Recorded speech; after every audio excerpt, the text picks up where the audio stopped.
है छठ मैया और क्यों करते हैं इनकी पूजा। छठ पर्व षष्ठी का अपभ्रंश है। कार्तिक मास की अमावस्या को दिवाली मनाने के 6 दिन बाद कार्तिक शुक्ल को मनाए जाने के कारण इसे छठ कहा जाता है। यह 4 दिनों का त्योहार है और इसमें साफ सफाई का खास ध्यान रखा जाता है। इस त्योहार में गलती की कोई जगह नहीं होती। इस व्रत को करने के नियम इतने कठिन हैं, इस वजह से इसे महापर्व और महाव्रत के नाम से संबोधित किया जाता है।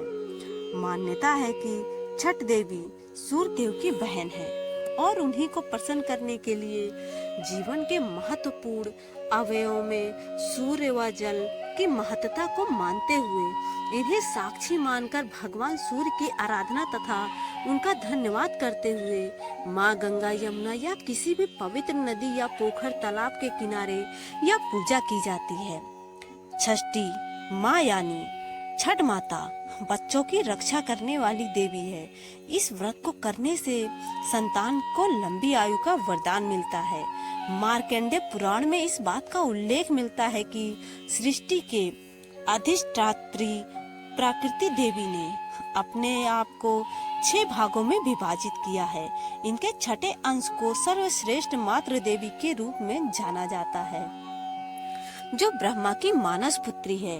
वो बच्चों की रक्षा करने वाली देवी है। कार्तिक मास के शुक्ल पक्ष की षष्ठी को इन्हें देवी की पूजा की जाती है। शिशु के जन्म के 6 दिनों बाद इन्हें देवी की पूजा की जाती है। इनकी प्रार्थना से बच्चे को स्वास्थ्य, सफलता और दीर्घायु होने का आशीर्वाद मिलता है। पुराणों में इन्हीं देवी का नाम कात्यायनी बताया गया है, जिनकी नवरात्रि की छठी तिथि को पूजा की जाती है। कथा के अनुसार प्रियव्रत नाम के एक राजा थे। उनकी पत्नी का नाम था मालिनी। दोनों की कोई संतान नहीं थी। इस बात से राजा और उसकी पत्नी बहुत दुखी रहते थे।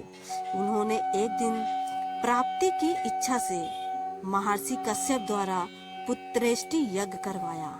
इस यज्ञ के फलस्वरूप रानी गर्भवती हो गई।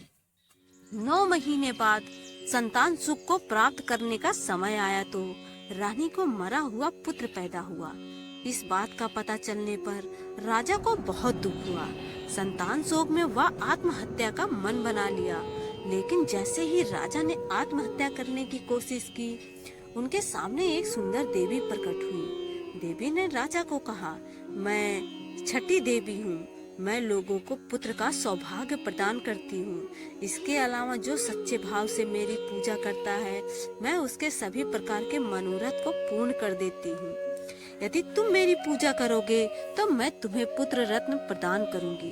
देवी की बातों से प्रभावित होकर राजा ने उनकी आज्ञा का पालन किया। राजा और उनकी पत्नी ने कार्तिक शुक्ल की छठी तिथि के दिन देवी षष्ठी की पूरे विधि विधान से पूजा की। इस पूजा के फलस्वरूप उन्हें एक सुंदर पुत्र की प्राप्ति हुई। तभी से छठ का पावन पर्व मनाया जाने लगा।